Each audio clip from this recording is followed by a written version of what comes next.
All right, can you guys hear? You teeter on the edge of an abyss. Your survival depends on the choices you make. They will be as a compass. Oh, this is for guiding you through the unknown. House of Ash. Yes, What the whole nightmare thing have is these the House of luckless souls fallen into? You keep lookout. Lookout for what? One by one, their lives He did not look that will scared. be snuffed out. He looked like he had to poop. Unless you can find the means to save them. Trapped beneath the earth, swallowed You have to move. Let's go. by the void.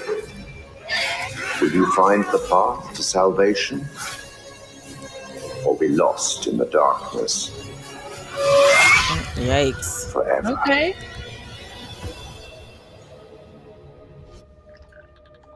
Ooh. October 22nd. Are you kind of scared me, Christine? Jeez. Me? What'd I do? It did that, not me. Okay, studio interview.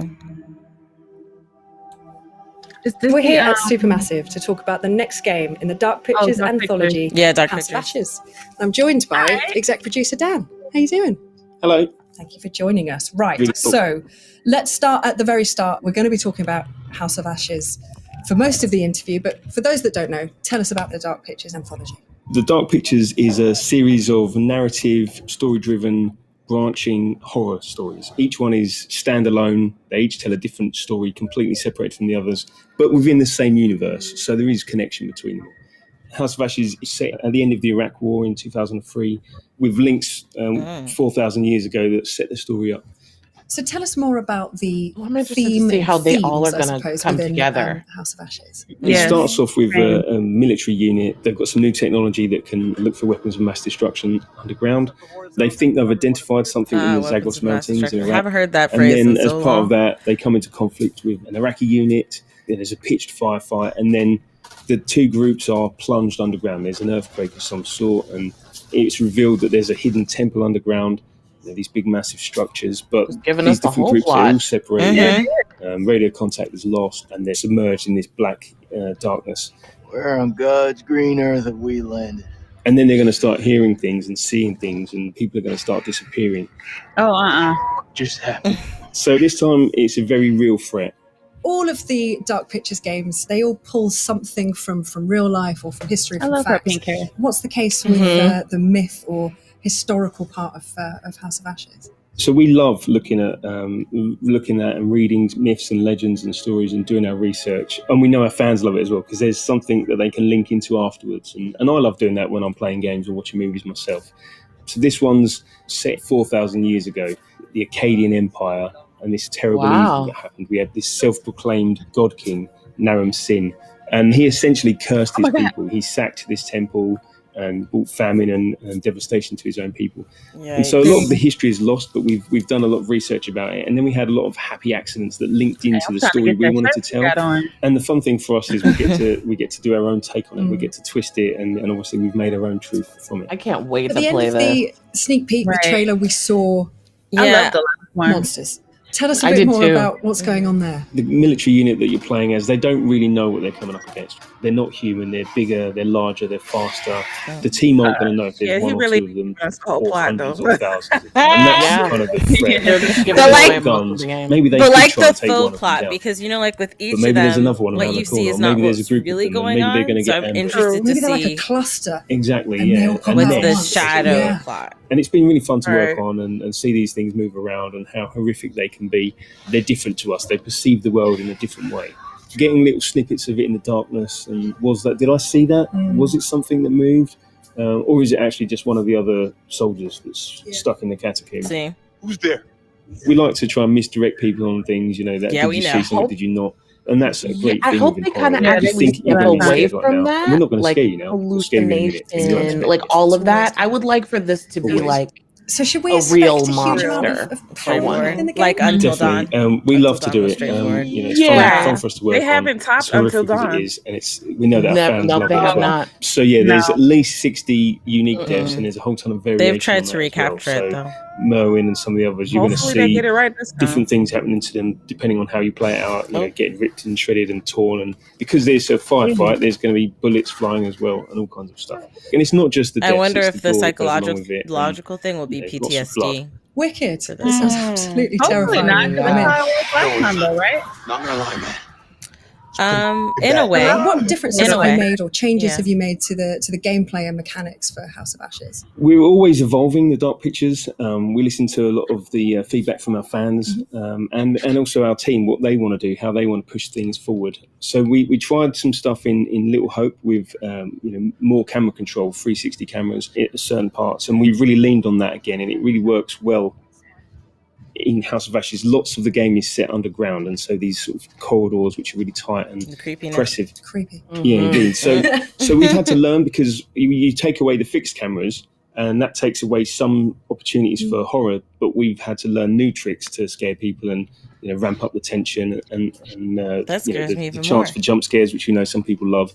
We've also got a new torch mechanic, so it's military themed. So these guys are going to be walking around with weapons. Oh, look, you didn't see with, that guy torches until he mounted on them. shot, We love the shined his lighting torch that on we do, him, this his sort of really light. inky black darkness that we have, and sort of the contrast to the bright areas. And so you're going to need to lean on that torch to allow you to see where you're going, what the threat is, and that kind of stuff. We've also done things like added difficulty settings to this I'm game. excited. So That would be in Little cool Hope, we if they added just actually let it QTE be warning like, icons as an example, and we've got some really good positive feedback about that, but also some people want to turn that off. We want to allow you to play the game in your way. So with our accessibility settings and difficulty settings, if you want to have a more casual experience, you can change those settings. Still, most of your characters are going to end up dead, but not at all. Spoilers. Yeah, that's what we come here for. That's okay. We can deal with it. So I've got to ask, what was it like working with Ashley?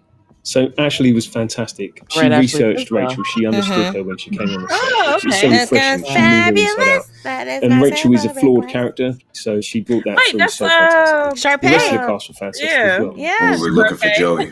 Salim, help me. You didn't tell me this because You'd flip your shit.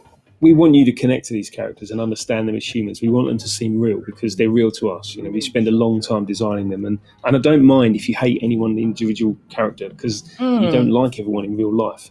But maybe you'll like them when you see the journey they go on. Maybe you'll like them once they're dead, and you feel bad about it. and you feel bad about it. That's definitely. they are good But for also we that. want you to Where save you them. you We hate a want you to character, save then them. you're like, we know that well, some they people want weren't to get that everyone bad. killed straight away, and that's fine. That's their That's how playthrough. I That's what they felt want to do. in But can you get not everyone out Until alive Dawn. and save as Yeah, many no, as you Until can? Dawn. Yeah, about It's a lot of one of the replayability characters there. after Indeed, they yeah. passed away. I I like was that. like, oh wait. So, last question. Favorite scene? Favorite scenes. So Salim, our Iraqi soldier, and Jason Kolchak, one of the Marines that's there.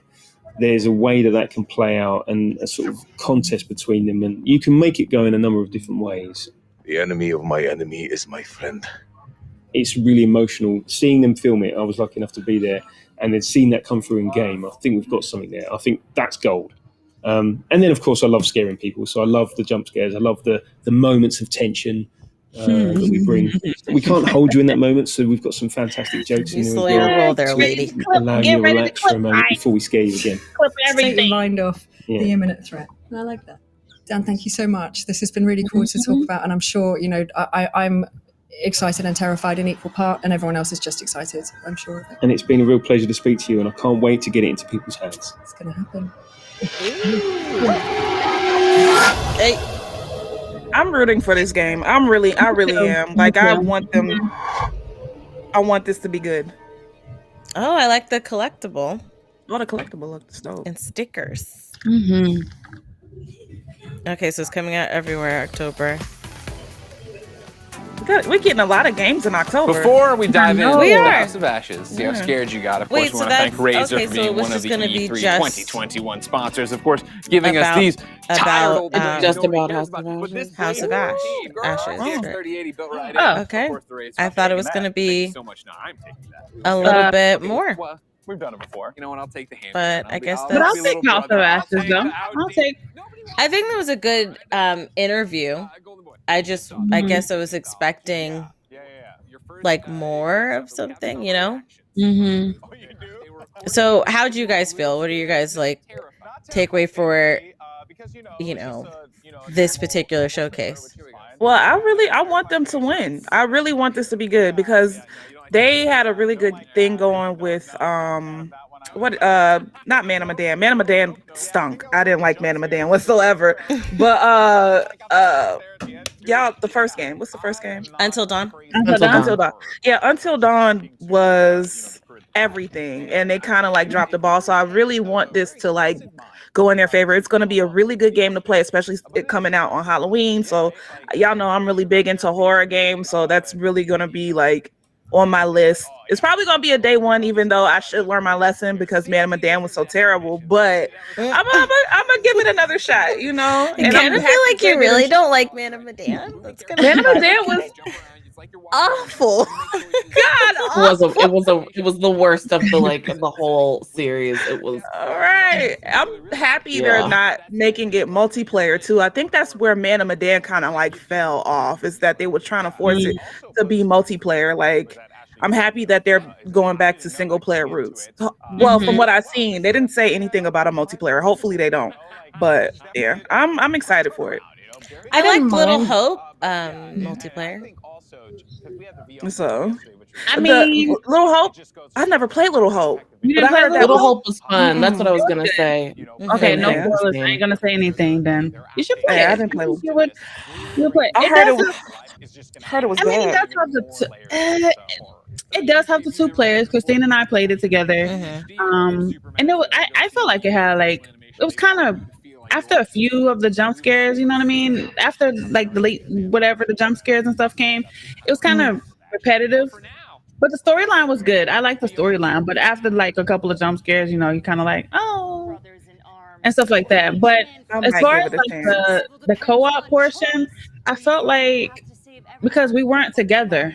So whenever like Christine had to go her way and I had to go my way, we had to figure out how to do things on our own, but you could still hear each other doing. And so she's screaming and I'm screaming. And I don't know what she's screaming at, and she's scaring me, and I'm doing something basic, and she's over there running for her life. You know what I mean? Yeah. And then we see what each other's doing. So I didn't really like that part, but I guess if you play it by yourself, you'll be able to play like the whole thing, both parts. So I agree. I think that they need to work on the multiplayer in with them keeping in mind the streaming part and like people playing it together. A lot of gamers and content. I'm not saying that everybody who makes a game needs to think about content creators, but a lot of content creators really want to play the game. And the difficulty with the multiplayer was exactly what she was saying. Like she would be in a conversation on her stream and I'd be on a whole conversation on my stream. And there was a moment where we're like, okay, we're going to mute so that way the other stream doesn't hear the other person kind of going on until we are together, and then we're going to unmute.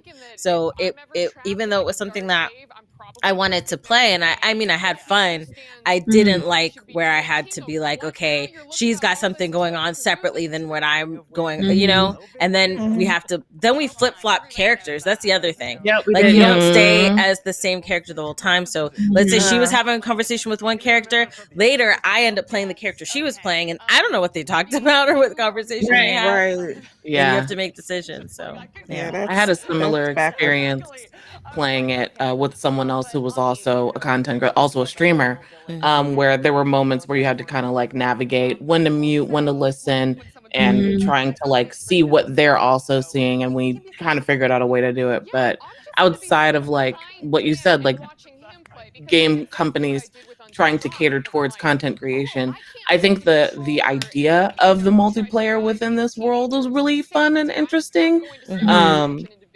But hopefully they can do it better so that, you know, if in fact the House of Ashes is multiplayer, you can also see what's going on, even if it's just some sort of like picture-in-picture thing, or there's like an option to where you can see what's going on the other end. That would be nice. But I kind of like the idea of them going back to single player as well, and you just go through the story yourself and not have to worry about missing other viewpoints and stuff. For me, I do like the multiplayer because I'm frightened of scary games, so it was cool to like play with somebody. I think what they can do to kind of amp up or make things better would be have it be two people in like two of us and that character in the conversation versus just like T's character and the person. It should be T's character, my character, and the That person. NPC that's talking. Then we can both be a part of the conversation. I think that's the best way to pull it off, because even if you were like, hey, let me just be able to see what she's doing, then I'm just going to be waiting while that whole set piece is going while I'm on my stream. But if we're both a part of the conversation, then we're both a part of the gameplay as And well. like from earlier, it's like you in the pictures, or just like with this one, right? You see two characters that are possibly the main characters, and that's how it was in Little Hope. But we played as all characters, so it was kind of Little like Hope, yeah. Yeah, so kind of confusing as well. So with this one, if we could just stick with the main characters, like you were saying, and possibly just stay in the same vicinity of each other, you know, just stay in the same area, so you don't have to go this way. We just pretty much do it together. But I don't think it's gonna be like that. But me personally, I would like to play with others. But if it's just single player, I'm okay with that. If it's single player, I don't know if I'm gonna play it because it's too scary. Oh, you gotta give it a try. At least one time.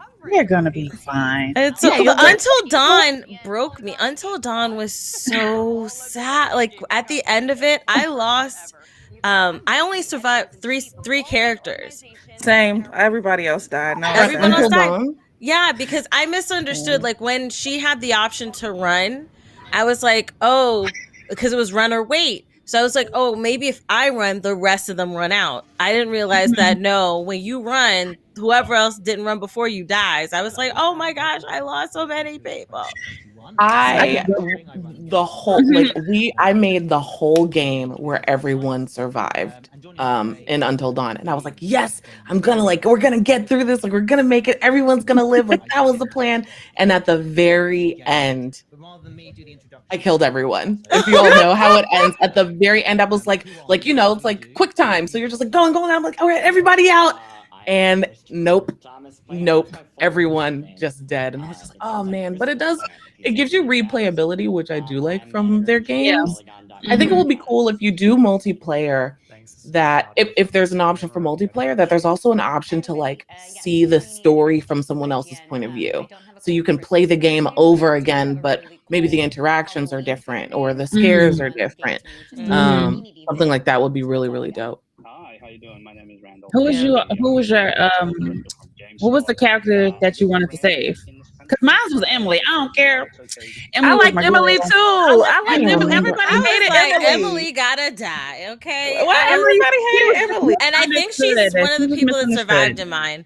Emily, Hayden Panettiere's character, and then one other character. I think one of the guys I maybe might have made it. I can't remember.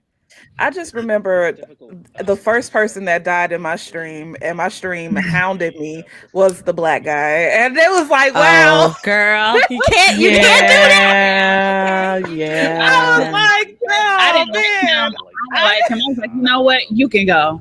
Because you pissing me off. Oh man, they was like, wow, Leash. I was like, Jordan. I didn't know that was gonna happen. Yeah, Jordan, right? He's also Jordan. An E3 co-stream partner. Shout out to Jordan. Jordan, I tried to save you. I tried to keep you. For mine was weird, like where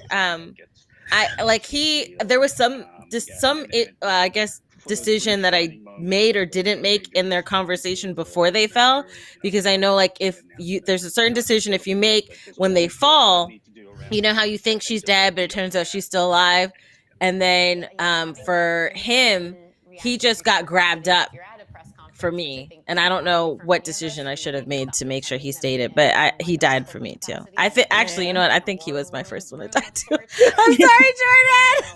I think he was my first one. Who was he trying to save? Wasn't he trying to save Emily at that point? Yeah. When she dropped? He was. Yeah.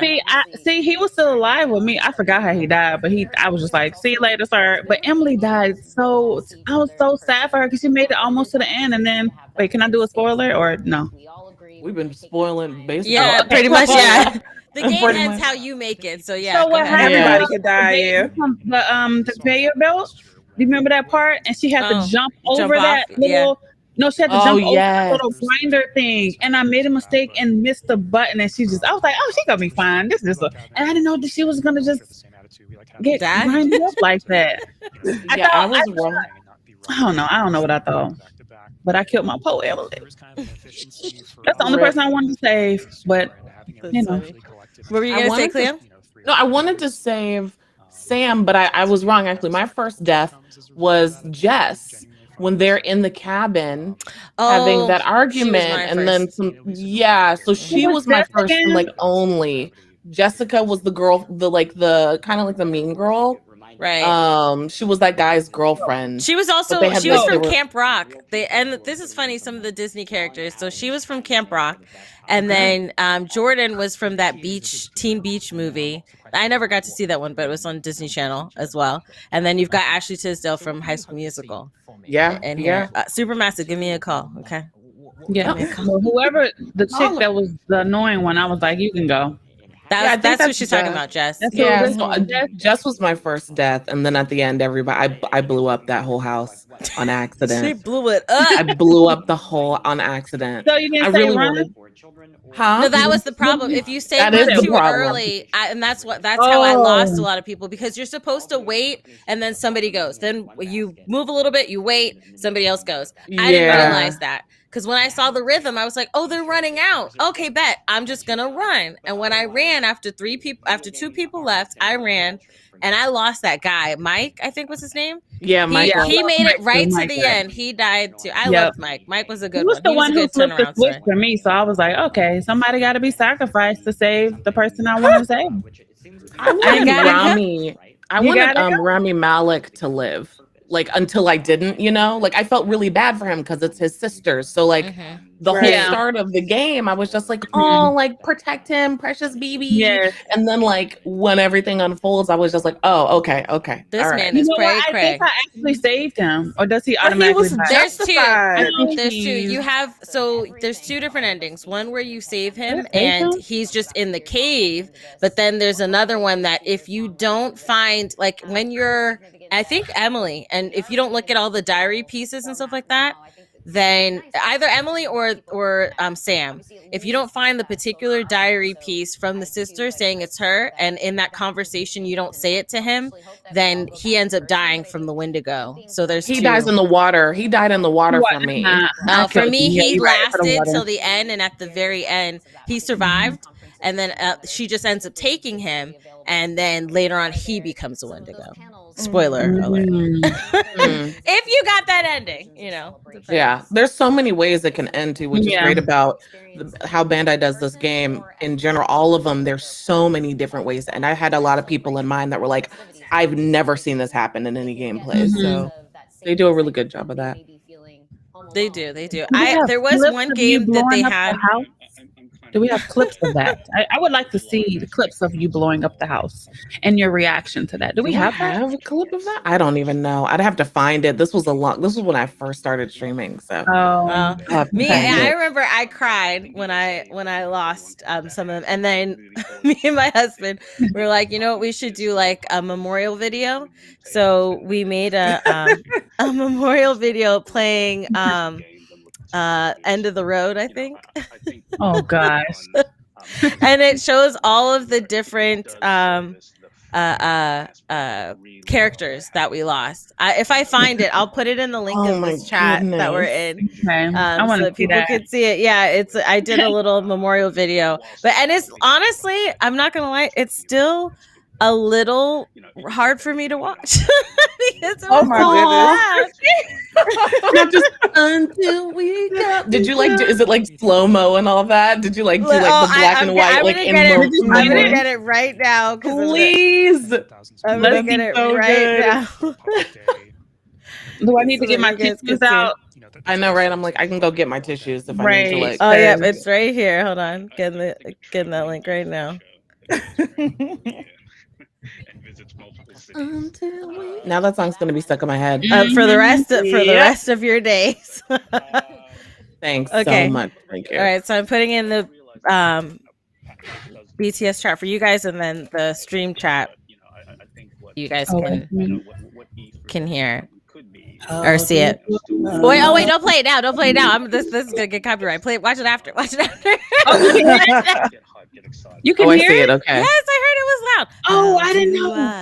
It was bad loud, girl. It was I not. just clicked on it. Okay. I was like, wait a minute, hold on. Oh, this is golden. Copyright alert.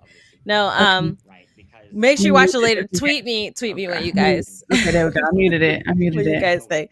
But yeah, we did like a memorial video of it. So, this is our last event for E3 today. I think officially, I see that they're talking right now. They're, I guess, talking with the other gamers and streamers, or maybe developers. I'm not sure, but I know they have the games or Eureka Studio, which should be starting soon, and then GameSpot Play for All Showcase. Then they're going to wrap everything up with the official E3 awards show, which we will not be streaming it, right? A bunch of us will be playing not until dawn Among Us, and then the rest of us will probably be streaming or up to different things. But I definitely want everybody watching to make sure you watch the award show, because I want to know who wins, but also watch our streams. So just to double tap. But for you guys, I want to ask you guys I have some questions for you guys as our own little, not award show, but kind of like questions regarding, things like that. And I was going to send it to you beforehand, but I was like, no, I'm going to ask them on the spot. So for all of E3, for all of the events that you guys got to see, which some of them were here with me and some of them you guys saw on your own. But the first question I want to ask each of you guys was, which showcase so far was not so far, that's kind of pretty much all of them now, right? Was the best showcase or press event, or if you want to count the Bandai Namco interview thing, which wasn't a showcase, but it was a deep dive into games. So we'll start with Leash. Which one was the best one for you? Xbox, hands down. Xbox came, they showed up and they showed out, and then they left. Mic dropped and left. So Xbox. I'm out. She said mic dropped. They mic dropped. And then they left. And we're done, guys. Good. See you guys later. No, I'm just kidding. I'll go to you last. So you get a little. You said not you yet, but I'll get you last. Okay, you're gonna be asked this question. Okay, just be ready. All right, Cleo. Xbox for me, hands down. And I'm being biased. I'm being very, very biased. I've been an avid Xbox gamer since the first Xbox. So, but also I think the same. They came and they saw and they conquered. They cleared E3, baby. They came in with the hit after hit, banger after banger. Everything was great. I had no questions. I wasn't like, why that game? I was just like, yes, please more. Thank you. So yeah, for me, Xbox. That's good. Now T. Again, like they just said, I mean Xbox. And me being biased is because I love Bethesda.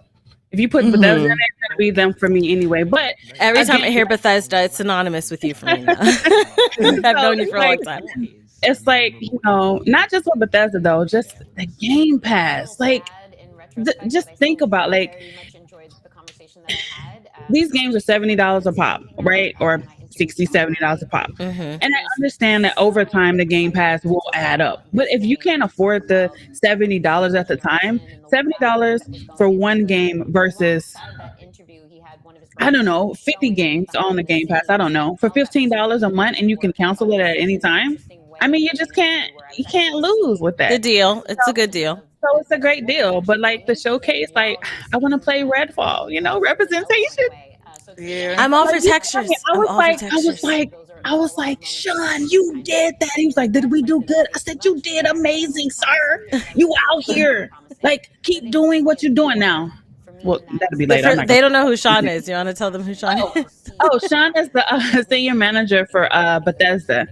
So I was like talking to him. So I try to like talk to him and stuff, and we've met like I think for like 4 years, and he's just really awesome. And I think that's why I go so hard for Bethesda, just because the staff overall are just really genuinely nice, and they're not like, they don't try to fake it. You know how some companies like, oh, we got to be good, we can't say this, we can't say that. They don't care. They just say whatever they want to say. Oh my bad, I said it. but they just say whatever they want to say. So, but I think that's why I like. So anything with Bethesda in it, sorry, I'm gonna choose Bethesda, and then Xbox is just a plus for me now. Okay, But I so still love Xbox was the bonus for you for that. Yeah, I Okay. still love. Okay. I love Xbox. That was like my first console for a while until y'all talking to getting a PlayStation, and then now it's PlayStation, Xbox, and PC. I'm not gonna choose because I can't. I'm not gonna. Right. I think that. as a content creator, it is harder to choose if you play a Yeah. variety. If you're a variety streamer specifically, if you're niche, then yeah. But if you're variety, it is hard to kind of choose which one. But so for me, I would say the best showcase was Xbox. They did show maybe the most like, was it 30 games, and you saw a lot of gameplay, not just trailers. You saw a lot of gameplay. So and I can say that objectively because you guys know when we saw the Xbox showcase together, but people on the Party Chat podcast channel, they know that I'm not a ride or die for Xbox. I'm a PlayStation head, you know. Yes, I do PC and stuff like that, but PlayStation and I mean everybody plays Nintendo, but for like my go hard is PlayStation, you know, normally comes out the gate with fire. They are just like fire for me. So in this case, I would say that Xbox definitely won, and I have previously said that Ubisoft would be like close second.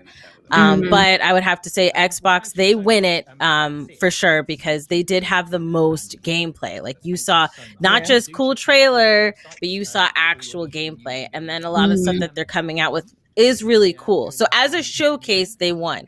I would, on the other side of that, we did get announcements, and yes, everything's going to come out on Game Pass, but we got a lot of announcements. So I'm interested. I'm optimistically interested in what's going to happen as this year and 2022 proceeds, because we know delays happen. So Halo was supposed to come out at launch. It did not happen. Halo was supposed to come out this year. Still did not happen. So right now we're set for next year. And with everything else that they've announced or even hinted to, like Fable they announced, but we didn't see like a video or a trailer or anything like that, right? Just a little minor teaser in their particular Xbox showcase last year. So I want to see how the year is going to progress, right? But I would say the other reason that they win for me is that because for me, like I said, I'm not an Xbox head. This made me be like, how should I? Okay, I either want to turn on my Xbox or Leash and Cleo, you guys are saying that I can do this on my computer. So I'm like, yeah, I can get the Xbox games on my computer. So it inspired my husband to dust off the Xbox. He hates Xbox. He dusted it off to start playing Grounded, and he's been playing Grounded for the past couple of days because of the update. So that's a win. And for me, I'm going to try to find a way to play these games on my computer because I want to be a part of what they're doing. So that's why they win for me. For sure. Oh, they don't turn Christine. What? They gonna be an Xbox. Join The us. Xbox agenda is taking Yes. over. Join us. You guys all have like the little X carved into your head. I didn't see it before. They swindled me. No, so this is why I'm covering my forehead. I'm trying to cover the you got the Xbox bangs, X. and then you're just gonna swipe it and then you see it. The hat and the beanie. Yep. I should have known it was them all along.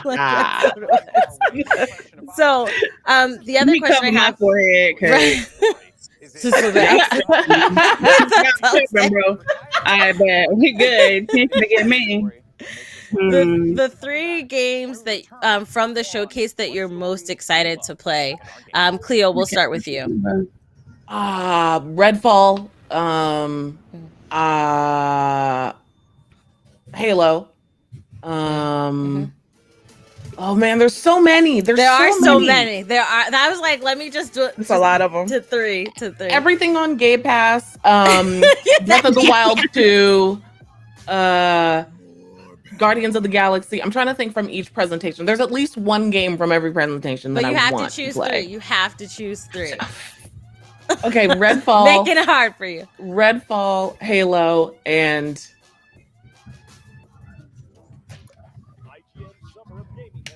it wasn't shown. I was gonna say Forsaken, but it wasn't shown. I don't know. Pass. I'm trying to think. Post-it note, lady. What's your 3 games you're most excited to play from E3 overall? Redfall, Far Cry 6, because I just love that guy. He's just an amazing actor. I'm for it. And dang, I should have wrote this down.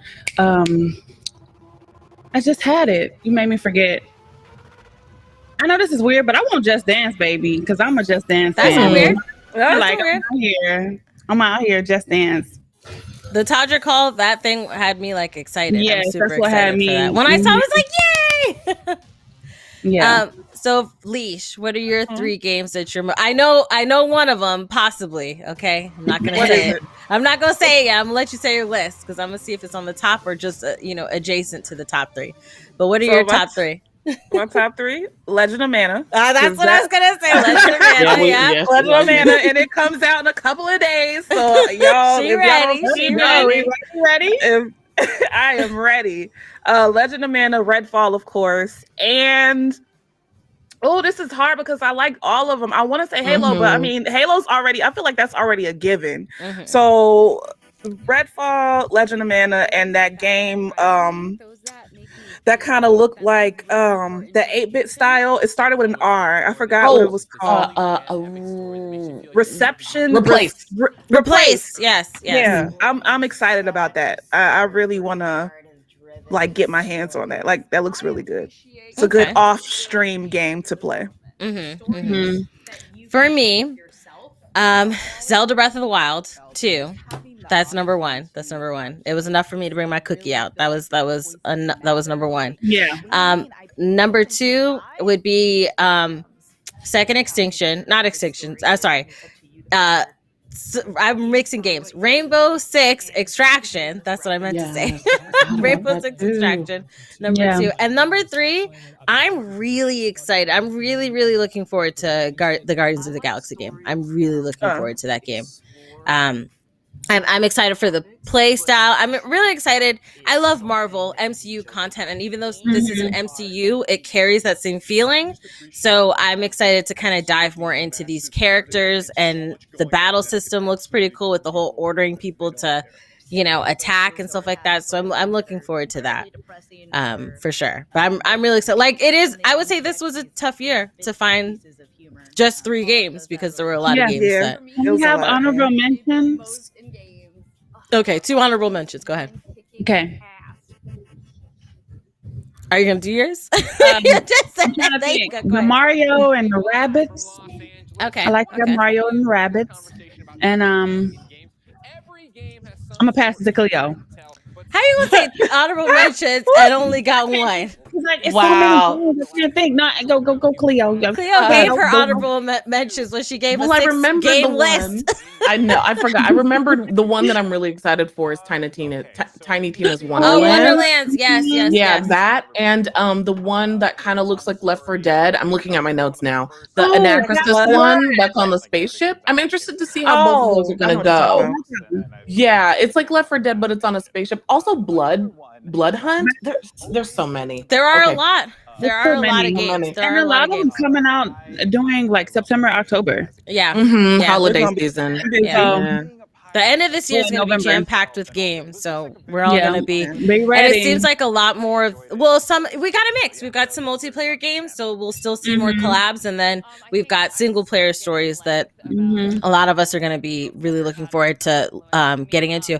And chat, also, you guys put in the chat, or if you're watching this as a VOD, which 3 games are each of these questions I'm asking, I definitely want to see your answer, because I want to see what you guys are interested in, what you liked from E3 2021. The next question for my lovely co-host today is, how did you feel about E3 overall? And the reason I put this on here is because I've been feeling a bunch of different temperatures out there in the ethos. I know in the bubble we've been at, it's been one way, but it's seeming like it may not be the same for people outside of the bubble we've been in. So E3 overall, like as a whole this year, 2021, how did you guys feel about it? T, we'll start with you this time. I mean, of course, it's not like the real thing. Of course, I mean, going to the actual being in person. I mean, you like want honesty?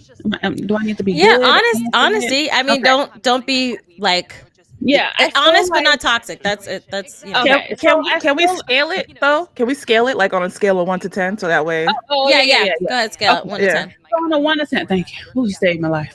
On a scale of 1 to 10, how,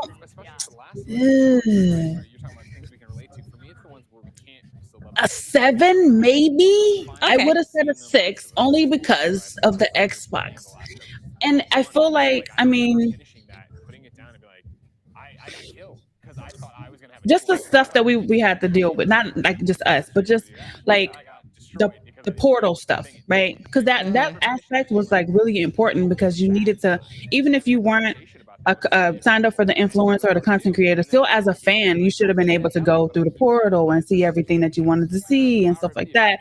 And so just from that aspect, I just don't feel like people were able to actually were able to see everything and grasp like what E3 is actually all about. Because of course it's virtual, but if the portal had worked, maybe it would have been better. Then maybe the experience would have been a little bit better. But that so 7. Okay. That's 0.75. Okay. All right, Leash. I give it a 6. Okay. You said be honest. I'm gonna be honest. Such a heavy sigh there, lady. I know. Xbox and I feel like Nintendo saved it. It kind of brought the spirit of what E3 really is about, right? But I feel like a lot of these companies, and Devolver was really good because it gave us what we expect from Devolver, the witty, scene, and then they show games. So but the thing is like, yeah, we have to take in consideration that it is a pandemic, and of course we're not going to see everything that these gaming companies have to show, and we're not going to be able to really get the full experience of an E3 because we're still in a pandemic. But in the same regard, I feel like a lot of companies, if they didn't have anything to really show, I feel like they kind of should have just not presented. Like if all you were presenting was one game, that could have been sent in an email. Like or that could have been a YouTube video, standalone thing. It shouldn't have been in the actual E3 event. And I also see like a lot of these developers and a lot of these gaming companies are actually doing their own separate things a little later in the summer. So it's like, why didn't y'all just promote that? Like, I understand like the hype and, wanting to appease your fans for E3, but a lot of fans were disappointed because it's like, this is it. And we, as content creators, we understand like, okay, yeah, a pandemic, because we understand the gaming industry or whatever. And I'm not saying like consumers don't, but for the most part, gamers want their games. Like they don't really care about like the behind the scenes things that go on, or the parts that can't be made. Yeah. Right. So that could have been on the portal part, like with chick click. You want to see behind the scenes stuff. That could have been on that. Exactly. So like that's my only thing. Like I give it up to all of the like people, the workers who work on these games or whatever. Like they went through it. Everybody went through it last year. But having to deal with like the entitled gamers there are can be kind of tough. So I just wish if you ain't got like, don't give us nothing. Don't go on and give us nothing. Just give us your all and make the smart call by just not showing us anything and be like, okay, we understand you're disappointed that we're not there, but we're gonna come with something greater to like knock your socks off or something. I don't know. Right. But that's just me though. Could have possibly made room for like, because the Devolver wasn't even on the E3 thing. They just did their own thing. So if one of the companies, I think there were summer games. So they could have, or they would have just been on E3, but they didn't have a slot because maybe somebody else took the slot. Maybe they could have been on where somebody else could have been booted, or something like that. I don't know. I would say before Cleo says, because there's something that you brought up that I had a thought, because I do share the sentiment, but a thought that I had is I wonder if it was a situation that was it that the dev team was like, hey, we need to be a part of this, so let's scrap something together and put it? Or did E3 really like reach out to people and be like, please, if you can slap something together to be a part of it this year, please, anything that you can, so we can, like, who was the one that was kind of driving it on? Because I know it was important. It's important in the gamer sphere, right? It's the Christmas of games. A lot of people were saying that E3 is the Christmas of games, but who was the one pushing it more? Was it E3 really trying to make sure, because they didn't have it last year, and companies have been leaving, you know, prior to COVID, so maybe, I don't know if it was a last ditch effort from E3 or if the companies just really wanted to be a part and then they just pushed it together. I feel like it was an E3 thing. I feel like with a lot of these conventions or whatever, they're like really wanting to get back into doing cons. Like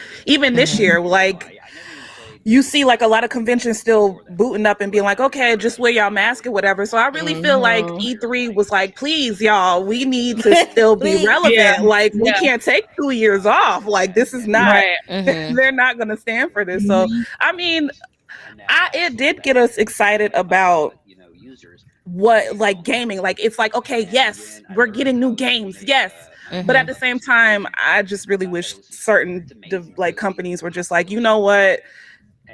Quality over like just being bullied into bullied into showing stuff that's not finished. Or don't have anything to present. Right. I got you. Already out, you know, they're already out. Nothing new. All right. What about you, Cleo? What's your rating and how did you feel of E3 overall? I feel the same way about like the same way that you all feel. I will say, I think I'm always very nice and I'm kind of like an optimist and I like see the good in people. So I want to be like, I'll give it like an 8 because like we're in a pandemic and like it was really hard. But I will say that like, and this is one of those things where again, we're realizing like the saying goes like this meeting could have been an email, you know? And I think as we're seeing more companies step away from E3, we're kind of looking at it in a way of like, at least I know I am, we're like, do we even need an E3 anymore? Can Nintendo have their own event digitally and still have the same, you know, you can still sell tickets if that's what you want to do financially, although they don't need it because they're basically a monopoly. But like all of these companies like can start to do, and then they can do it on their own time, right? So when you're ready to release the Forsaken information, you have your own Forsaken presentation, or when you're ready to just show everything that's coming to Game Pass, you have a Game Pass con or whatever that is that can still be available digitally and or in person. I think like the pandemic is just showing both consumers and companies like what is possible and what is necessary and what isn't. But I do feel like there were aspects of it, unfortunately, that were like rushed, or they couldn't get together and get all the assets together to give us what they probably really wanted to give us. So you're sticking by the 8? I'm gonna stick by the 8. Yeah, I'm gonna stick by the 8 because I think like under the circumstances, it could have been a lot worse. Like under the circumstances, everyone showed up and they brought content for someone. Like I wasn't a fan of Nintendo, but I know so many people who were just like, yes, oh my God, we're getting Kazuya. Like people who were like in love. So Smash, I think that for in Smash. So like those aspects of it, I feel like they did their job to the best of their ability. And I'm trying not to be biased and just be like, so-and-so was trash, or I didn't like Devolver, or you know what I mean? Like, because I didn't resonate with everything there. Although I'm going to give it I will say though, I think Xbox and Nintendo definitely saved it. They saved it in terms of like being the worst, not the worst, but just a bad experience. So I'll give it an 8 just for that, for Nintendo and Xbox. I feel like I was just gonna say, like, when you said that Xbox and Nintendo saved it, I feel like it was more organized, their showcase. Just because it was like how you were saying, it was back to back to back. We got games. Okay, as soon as they showed this, bam, we on another game. As soon as they showed this, bam, they went another game. As soon as it was both of those. But the other ones, they were kind of like, we've never seen like those companies and stuff like that in E3. So maybe they didn't really know how to do or what they needed to do to actually, like, maybe they didn't have like a generic sheet to go by or something like that. So maybe they didn't know. So I could see you giving number 8. I mean, I do understand, but it's like, Xbox and Nintendo's been here for so long, and you got the indies, so maybe they didn't really know how to, if we're still trying to make sure we're being nice and everything, maybe they didn't know, you know what I mean? And Also, plus the pandemic and stuff like that. So yeah, and I've been to and like thinking about it too. I'm actually probably being very generous, and that's just because I'm always just like I'm too nice. But like the thing that makes cons what they are is the fans. It's us, right? Yeah. It's the gamers. You're as hype as the person is next to you when someone, some company is revealing a new game or you're getting gameplay, and everyone is just like, yeah, like. But when you're kind of at home just watching it, your perspective, I think, can be a little bit different. You're as excited, but like, the feel is different. Yeah, the feel. You're just like, oh, okay, yeah, I really want to check out that game versus being like, oh, I love that, So I think all of that also comes into play.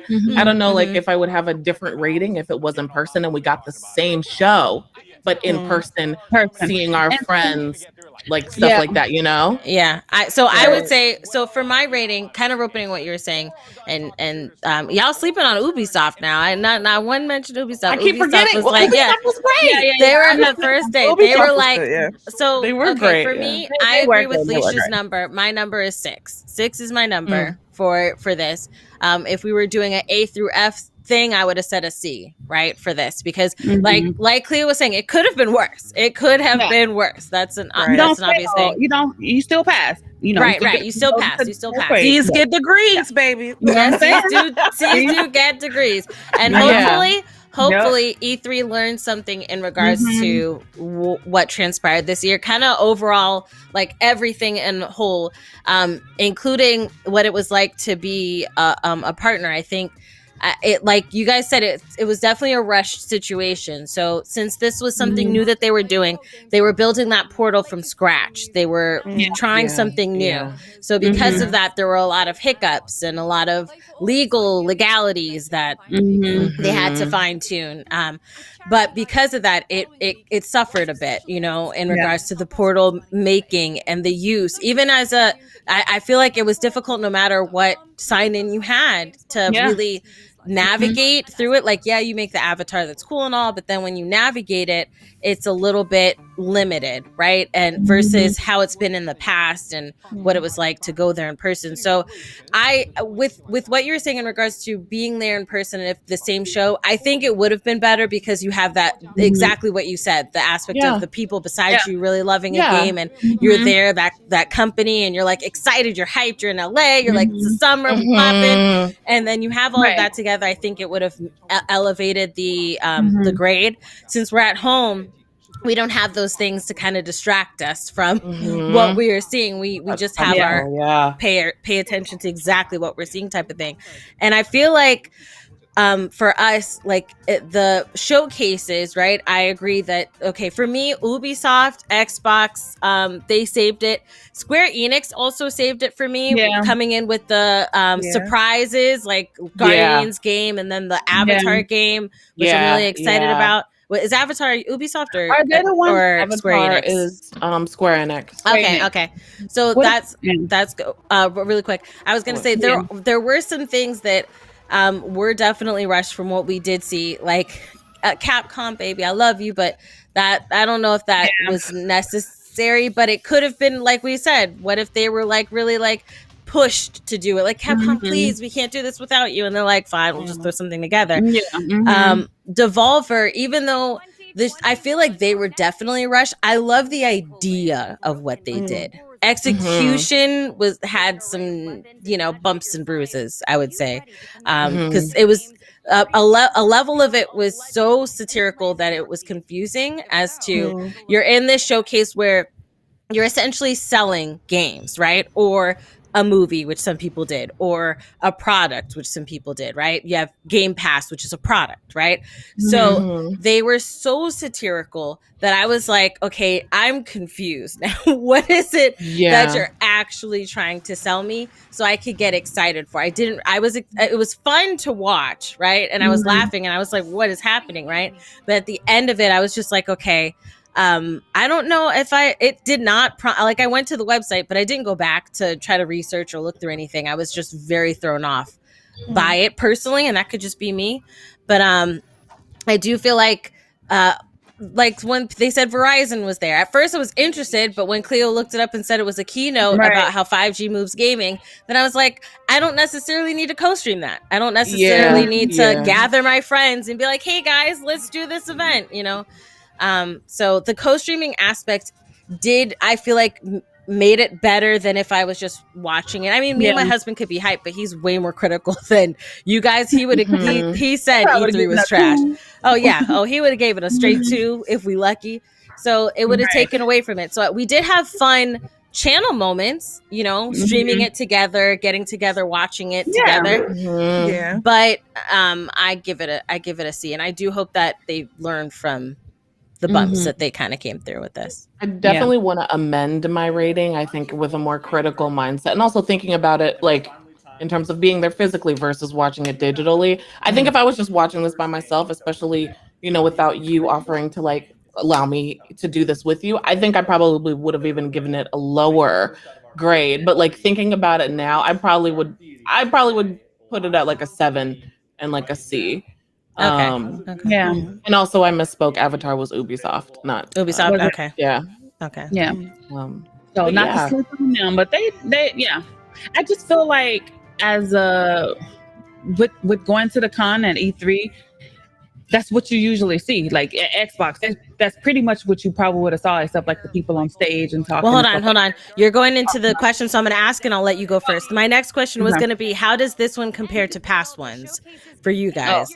Because I'm sure you guys, well, maybe, I'm not going to assume, maybe you guys, I know T's been to other ones and seen other ones, but for you guys, maybe you've seen other ones and watched them, or you've been to ones before, but T, you can start with like, how does this one compare to past ones? Oh yeah, so I was just gonna say, like, when we were saying like Xbox, Ubisoft, Square Enix, Nintendo, all of those showcases are pretty much like how it was. So I feel like that's why they kind of like saved the show, because again, they knew what to do. You know, what you got with Xbox, that's pretty much what you see when you go live, like in except with minus like all the people and everything, like the host on the stage and the different developers on the stage actually talking about it. Right. But that's pretty much what you got. As far as like going, again, it's mostly just about community, like us showing up together and actually experiencing everything together, and not just E3, but just like the surrounding things. What California and all of that has to, you know, as well as just being together. Hey, you want to do this? And we're working, we're networking, we're doing this. It's like a work thing as well as like fun thing. So yeah. So Leash, what about you? Have you seen other ones, or you've been to other ones? I've never been. I would like to go, you know, when outside opens back up. But compared to other ones, it was kind of lackluster. I mean, but like I said, like, honestly, what can you really do, especially when, you know, we're still in a pandemic and resources are slim and everybody's learning how to adjust. So I'm thankful that we are getting something as like as a gamer, like the heart of a gamer. Like, I'm thankful that we're seeing something, right? Because we're coming off of the end of a generation of games, or like we're into a new generation. So I'm happy that we're getting to see the future of gaming and the future of games, and it looks like it's a very bright future. But at the same time, like, it was meh compared to other ones. Like,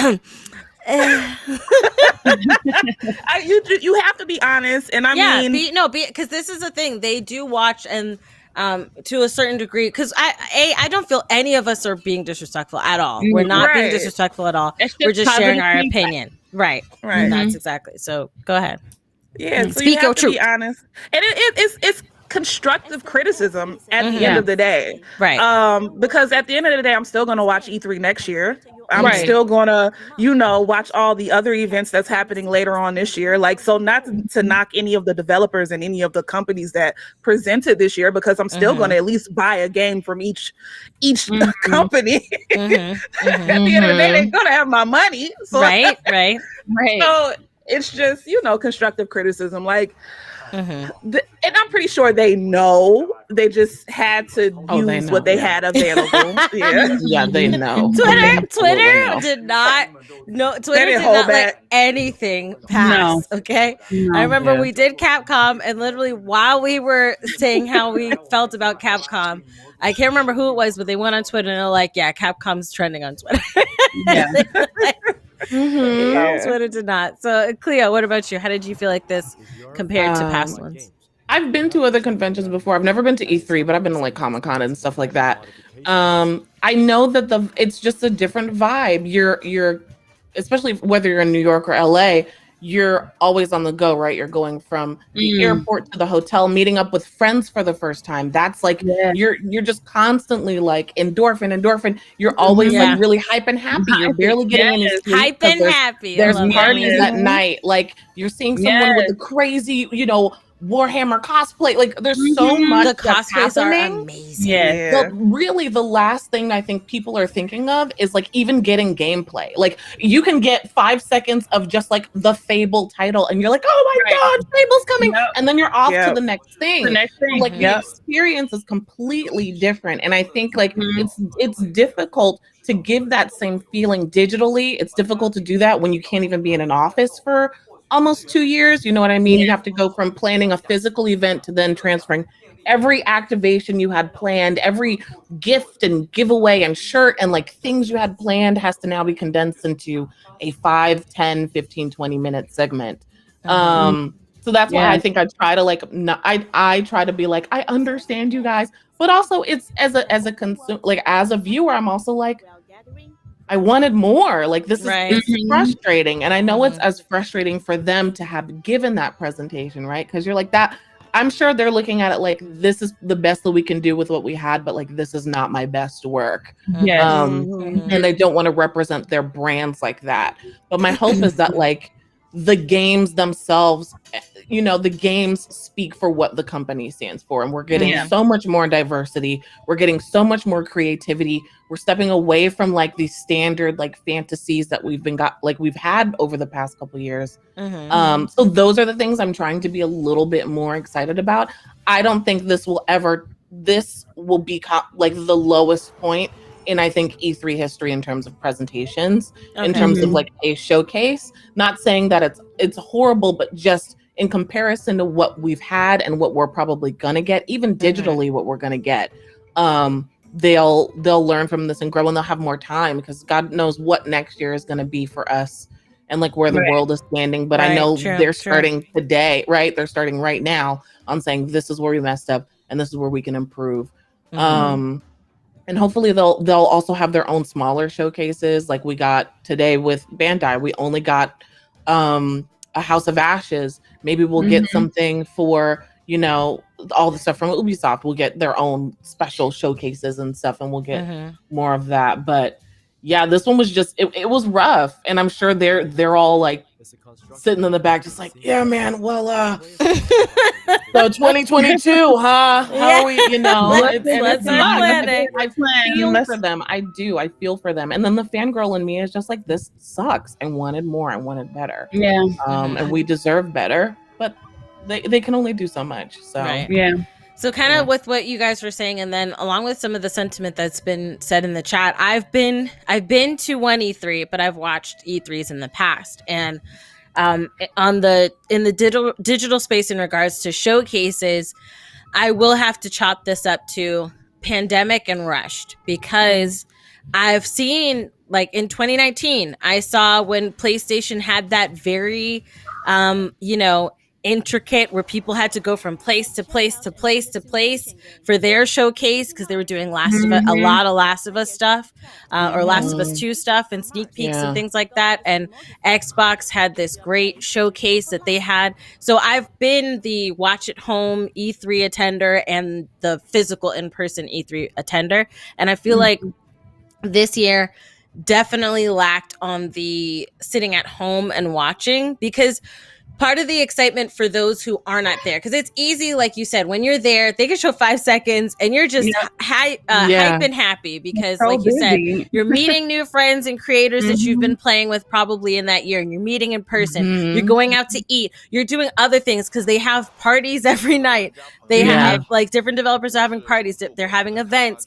There's stuff outside of what they were doing. I remember we hiked to the Hollywood sign when we went. And we slid from one not sky building. It was sky sliding, I guess, but it's from one skyscraper to another skyscraper type of thing. Which we did. We did those things. So that was a lot of fun we had outside of it. But being at home, the thing that drives people like, man, I'm really psyched for E3 are the presentations that they can watch from home. And I do feel like even without having people there, which I think last year PlayStation had a great showcase when they unveloped the PS5, and that was all during COVID, and so it can be done, but because it's rushed. And everybody, I guess a lot of people probably didn't think that E3 was going to happen this year. And then they're like, oh no, we are doing it this year. So a lot of people are scrambling together to make it happen. But I agree. I do feel like this one, I feel like future years will be better. And that kind of leads me to my very last question. And then I'll let you guys go. But what do you think the future of E3 will look like? And Cleo, I'll start with you. I think, if E3 continues on, right? If the gaming companies decide that they want to stay, because like you said, a lot of people are branching out. I think it'll just continue to kind of grow and expand. I think it'll turn into a longer possible event, like a longer week of events, because certain companies need more time, and they're realizing, I know that's one of the big takeaways every time. It's just, I don't have enough time. I can't see everything. Certain shows are happening at the same time. So I think better time management is one. I think more creativity and just really cool, exciting activations, more hands-on stuff. Like we saw with Back for Blood, where they had the streamers in a zombie apocalypse car, and they were doing like the VR stuff in there or whatever game that was. So I think like more cool stuff like that. I think just more innovation and more exciting stuff, I think. But my real I hope this doesn't happen, but probably it might, is that E3 is gonna end at some point. I don't think it's gonna be necessary. I think other companies I do. At some point, and I hope that doesn't happen, but I wouldn't be surprised if at some point Ubisoft is like, we're gonna have our own thing. Xbox is like, we're gonna have Microsoft Con or whatever that is. You know what I mean? Microcon, whatever that is. I wouldn't be surprised if that happened, because they're seeing how Nintendo and all these other companies are stepping away and having successful presentations without E3. I don't want that to happen, but I wouldn't be surprised if it did. Okay. All right. Leash? Just to piggyback on what Cleo said, I don't know if I would want, like you said, I don't know if I would want that to happen, E3 not existing, because if you really think about it, E3 is like the hub. Like I don't want to travel, because I plan on actually attending a lot of these events, and I don't want to go to a Xbox Con and a Ubisoft Con and all right, stuff like to go that. through Yeah, like that's a lot of traveling. I ain't got it in me, so I hope I don't want E3 don't ever go away, because it's the hub. It's like you said, like Christine said, the Christmas of or like the family reunion of games. Family reunion. I like that. It happens in the summer. Family reunions happen in the summer. So I mean, but the future, I don't know. I see stuff being digital. I still see like a physical event happening. Element, yeah, eventually, but I feel like it's gonna be like more of like a digital thing. Especially like with a lot of these other cons, we're starting to see like living life on the internet is probably how we're gonna live. It's gonna be our future. Like a lot of big gatherings aren't gonna happen as often until we get everything situated. But yeah, I see it leaning more towards being a digital event with in-person event elements. Okay. So it's not gonna be as big. But that's just I don't know. So so Cleo is saying it's gonna dwindle and be gone, and you're saying it's just gonna dwindle a little bit. That's what you said, Cleo. That's what you said, Cleo. I don't want it to. I was just saying I wouldn't be surprised. Listen, I'm just she's like, I'm too nice. Yeah, I think it's gonna never exist anymore. No, I just said if I wouldn't be surprised if that happened. I want to go to E3 so bad. Please do not let that happen. I just wouldn't be surprised if it did. I'd be very sad. I'd be very upset, but I wouldn't be surprised. Yeah. Okay. All right. T? What is poppin', everyone? My name is Justin. Her lip gloss is popping. Lip gloss is cool. Okay, so I'm just talk about y'all just a little bit. So I feel like Cleo is right. I feel like they possibly could benefit more if they did hold it separately. But I'm again with Leash. I don't want to travel 5,000 and 6,000 places because maybe you can't make it to Nintendo, but I can make it to Xbox, and you can't make it to Ubisoft, but I can make it to Square Enix. So something like that, we would never get to meet. So if we're trying to continue to be like a community and have a reunion, then they need to continue to actually have E3, because at that point we're going to just be separated. And I feel like they will learn from this, especially if they get constructive criticism. I feel like if people are being honest, because what happens is people are, oh yes, I love that showcase, and you really didn't. You know what I mean? Or they say, oh, I hated it, and they don't really say why. Why? Yeah, let them know. Be honest. If they send out a survey and say, what could we have done better? What do you want to see in the future? Fill those things out, because we want and be constructive. Be constructive. Yeah. Don't just say trash, because that's not going to make things better. That's nothing. They're going to skip over that and be like, okay, 1,000 people said it was trash, but 100 people said it was this, so it's more trash than this. But I just feel like if people are just be honest and let them know what they need to change, and they'll learn and they'll listen. Because especially if they hear it from enough people and enough I hate to say this, but like enough streamers, content creators, bigger streamers, if they just be honest and stop just thinking about like, okay, what you gonna do for me? What you gonna do for me? Like, just be honest. Vocalizing it. Yeah. Just let them know. Just be honest. Like, and that way we can get a better E3. We can get better everything. But as far as like the future, I really hope that they don't split it up, because like that's my favorite con of all. I like PAX and all that and stuff like that, but E3 is where I can just really let my hair down and showcase my hot girl summer body. You know what I'm saying? We're going to California, so it's like But yeah, I would say I agree. I do feel like it's gonna be a mixture of both. I feel like we're gonna have digital elements, because that's how it has been in the past, right? But I'm kind of feeling, not that it's gonna be completely gone like Cleo is anticipating, but no, I'm just kidding. But I'm so sorry. I'm just gonna go hide in a corner. This just in, Cleo ended E3. No, I'm just kidding. I said it. I'm sorry. Just kidding. We love you, Cleo. We love you. No, but I'm feeling like it might come down to like a PAX in regards to volume. I don't think it's gonna just completely go away, but I think it's gonna dwindle down, because like PAX South, even though I love PAX South, it is smaller, and you may get some trailers that come out, but it's not to this same element. And I think they're gonna kind of gear down towards that, where they will have a digital element. I think like Nintendo been left before COVID, they ain't coming back. They'll have a booth, because they had a booth when I went.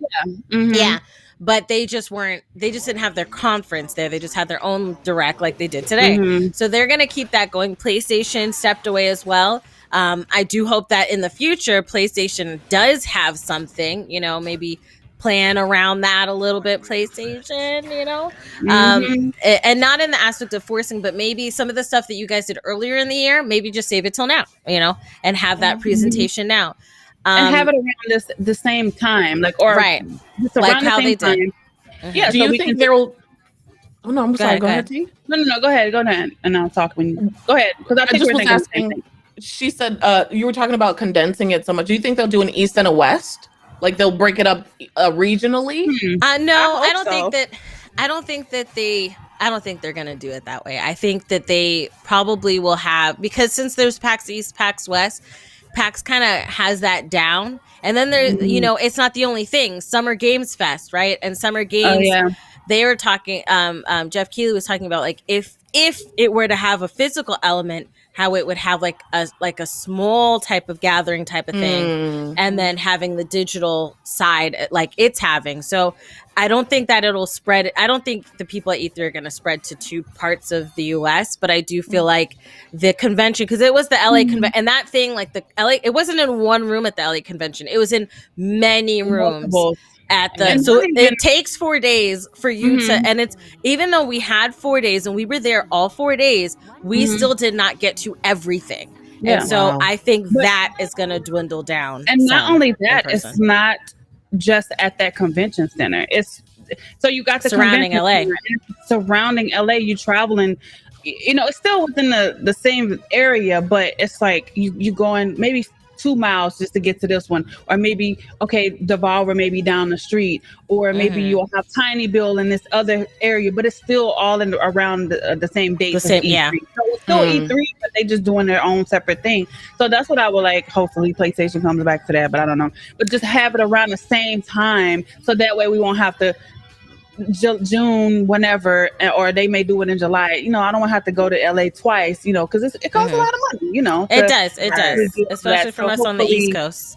So yeah, I do think it's going to be dwindled down. I think because one of the reasons that some people were leaving beforehand was because of cost to do a show, right? Like to rent out a theater and do the press conference, fill it up with a bunch of people, and then the lights and lighting, staff, all of that stuff that they have to do. Whereas having it just be a showcase like how they had it, like Xbox had it, one person on a stage, some lighting, and then you call it a day. They save so much money. So I think that that's probably what these companies are still going to do. But I do feel like since E3 is not getting a portion of that at all, it'll be more of like they may condense, instead of taking all of the LA Convention Center, maybe portions of the LA Convention Center, then they can charge less. Because I know that if I'm an exhibitor, I think they have to pay to hold a spot, because E3 has to pay the LA Convention Center to hold the convention center. So I think the less space they take up, the less money they have to pay, the less money they have to charge, and I think that that's kind of where we're going to head towards soon. But yeah, that was E3 2021. Thank you guys for joining our little post show that happened here for the Bandai Namco House of Ash interview. It was an interview. But you guys, the conversation will still going. It's summer, so IGN's having their summer of games. Summer Game Fest is happening, and they're going to have more events throughout the few months. I'm sure PlayStation is going to pop up and say in 2 days we're having a state of play, probably next month or something like that. That's how they roll. PlayStation, please give us a few more days of notice so we can. Can we rest just for 1 second? We just want to rest. The little nappy nap. Well, no, but at least be ready. They'd be like, "Oh, it'd be Monday. On Wednesday, we're having a state of play." Like, did you guys know about it? No, I just heard about it 2 seconds ago. So yeah, but thank you guys for joining. Shout out to all of the streamers that were a part of the co-stream event here on my channel and here on the PartyChat podcast channel, and I said PartyChat podcast channel, and on my gaming channel. Shout out to, I'm just gonna go in order on my little sheet here. I'll start with you guys because you guys are right here. Shout out to Cleo, shout out to Lee, shout out to T, shout out to Jazzy, shout out to Dwayne, shout out to Charlie, shout out to PG for joining. Shout out to Mercedes that came through as well. Shout out to Poise. I think that's everybody. I love that we were able to do this together because, if they didn't have this at all, we wouldn't have been able to kind of meet during this time and kind of have these conversations. So I'm really grateful for that. And I'm excited for other things to pop up. Loki it just started last week, and Cleo and Leash are going to be on an episode. Yeah. I don't know if you guys are on the same episode, but y'all are on an episode during the season. So be sure to stay tuned for that. And they are all content creators, so make sure you follow them. Make sure you stalk them. Make sure you love them. No, I'm just kidding. Don't stalk me. Okay. No, she'll give. If Leash Leash gives you a cup of juice, do not drink the juice. Okay, drink the juice is good. If she gives you punch, don't drink the punch. Punch. Okay. Listen, and I carry around a flask at cons, so I. You want to party? You want to party? Listen, make sure when we go.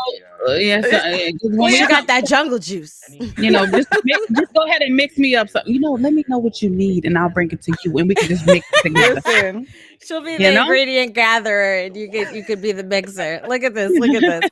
I'm excited for an in-person event so we can all meet, because it will be a lot of fun to just hang and to do our respective businesses things and then come together and have fun. I'm definitely looking forward to, with a mask or vaccinated. We'll see what the future holds. But thank you guys for joining for E3 2021. We will see you guys later. Any last minute things before you guys leave today? I don't have any. Drink water, moisturize, love on somebody today. There you go. Love on somebody. Love on yourself. Yes. Mm-hmm. Yes. Love on yourself. Yes. Hug yourself. Hug yourself. Wait, are we on the PartyChat podcast? We are on the PartyChat podcast. What do you want to say? Go ahead, say it. What do you want to say? No, man, I was just gonna, nothing. I thought we were gonna. Okay. Oh, I thought you was gonna say hug yourself, love yourself, then yourself. I thought that was gonna be. I thought it was gonna continue, but. Okay, so anyways, we are gonna end this stream. We love you guys, and bye, y'all. Well. Good. Christine got me. It's not me. It's her.